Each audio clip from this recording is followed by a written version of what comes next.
Le Da Fresh Morning, c'est 104.5 tonnes de bonne humeur. Tous les matins sur Urban FM. La meilleure radio de la capitale. La meilleure radio de la capitale.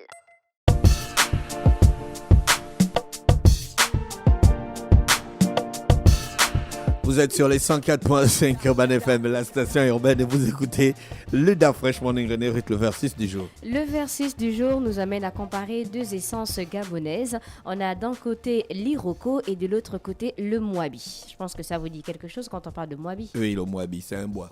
Si. Un bois? Tu penses plus au bois? Oui, Mwabi, il y a aussi une ville, Mwabi. Donc pour l'Iroko, donc pour l'aire de répartition, on le retrouve dans différents pays comme l'Angola, le Kenya, il y a l'Iroko en Mozambique, en Éthiopie, en Zambie, à Côte d'Ivoire, mais aussi au Gabon. Et pour le Mwabi, donc on le retrouve au Gabon forcément, au sud du Cameroun, en RDC, en Angola et en Guinée équatoriale. Pour la hauteur, donc pour l'Iroko, on est à 50 mètres de hauteur. Et pour le Mwabi, il faut savoir que c'est le plus grand arbre des forêts tropicales d'Afrique et il peut atteindre 70 mètres de hauteur et 4 à 5 mètres de diamètre. Donc le Mwabi atteint sa maturité que vers l'âge de 50 ans et il faut environ 600 ans pour atteindre une hauteur de près de 60 mètres. Et sa durée, donc sa vie estimée à 1000 ans. Pour les noms scientifiques de l'Iroko, tu te rappelles des noms scientifiques? Quand on était allé à l'Arboranto. Non, pas du tout. Pour l'Iroko, donc son nom scientifique, c'est Milicia excelsa. Et pour le Mwabi, donc le nom scientifique, c'est Bailonella toxisperma. Donc, on va poursuivre pour les caractéristiques. Donc, l'Iroko, c'est un bois clair avec une couleur qui tend vers le jaune, blanc ou encore brun clair. Et sous l'action du temps, de la lumière et même de l'air, il tend donc à s'assombrir avec les années. Pour le Mwabi, donc, c'est un bois brun, rouge et très durable. Pour la particularité donc de l'Iroko, donc, il a la particularité d'être un arbre oxalogène. Il transforme donc le CO2 capté dans l'air en calcaire, donc qui offre ainsi donc deux avantages, notamment séquestrer le carbone et aussi enrichir les sols. Et le calcaire se trouve en effet dans les sous-sols sous forme de solide pour des milliers d'années. Et l'Iroko peut stocker environ 21 kg de carbone par an. Pour le Mwabi, il faut savoir que les pygmées, donc les Baka, utilisent le Mwabi dans une célébration qu'ils appellent le Yoyi. Donc, c'est une célébration traditionnelle. Et les sorciers, sinon les tradis praticiens, convoitent une certaine potion à base de la poudre de l'écorce de Mwabi que les chasseurs vont utiliser lorsqu'ils vont aller en forêt. Il faut savoir aussi que le Mwabi était parmi les 4 essences les plus coupées en 2003. Donc, pour l'utilisation donc de l'Iroko, il peut être utilisé comme bois haut de gamme pour diverses applications. Donc, autant en intérieur pour les meubles, les escaliers, mais également en extérieur. On a par exemple pour les meubles, les salons de jardin, les bois, donc le bardage et les terrasses. Pour le Mwabi, donc l'utilisation, le beurre de Mwabi, l'huile de Mwabi, ça vous dit quelque chose? Est-ce que vous l'utilisez?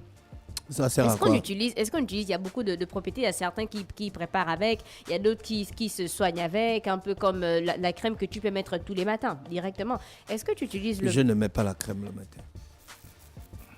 D'accord, Da Fresh. Tu ne mets pas la crème, on retient que tu ne mets pas la crème le matin. Bon, si tu utilises le beurre de Mwabi, tu as déjà utilisé le beurre?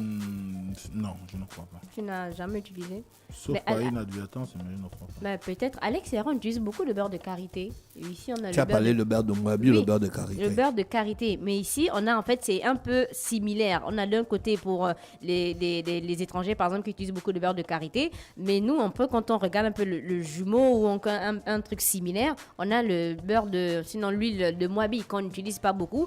Mais... Le mango. Oh là là. Voilà mon truc. Pardon, t'as dit? Je n'ose pas répéter ça. C'est normal, on comprend, t'inquiète. Pour le Mwabi, donc ces graines crues sont très toxiques, mais une fois séchées, pilées, bouillies et pressées dans une huile alimentaire riche en acide, et on obtient aussi après une seconde opération un beurre proche de celui du karité. Pour la réputation, donc l'Iroko, c'est un arbre qui est très très très sacré, surtout au Bénin, qu'ils utilisent aussi l'Iroko parce que pour eux, ils utilisent l'Iroko pour des cérémonies traditionnelles. Mais pour le Mwabi aussi, certaines populations le considèrent comme un arbre assez sacré et on l'utilise comme point de repère pour s'orienter aussi dans la forêt. Il faut rappeler qu'il est protégé par le gouvernement gabonais depuis 2009. C'était le versus du jour. On avait d'un côté l'Iroko et de l'autre côté le Mwabi. Merci René Ruth avec nous ce matin sur les 104.5 Urban FM, la station urbaine dans le Da Fresh Morning, le réveil matinal le plus haut de la capitale, sur la radio la plus haute de la capitale. On va en musique et puis après on va retrouver Mosfait pour parler de politique dans le Da Fresh Morning. Restez connectés. Le Da Fresh Morning, c'est 104.5 tonnes de bonne humeur. Tous les matins sur Urban FM. La meilleure radio de la capitale. La meilleure radio de la capitale.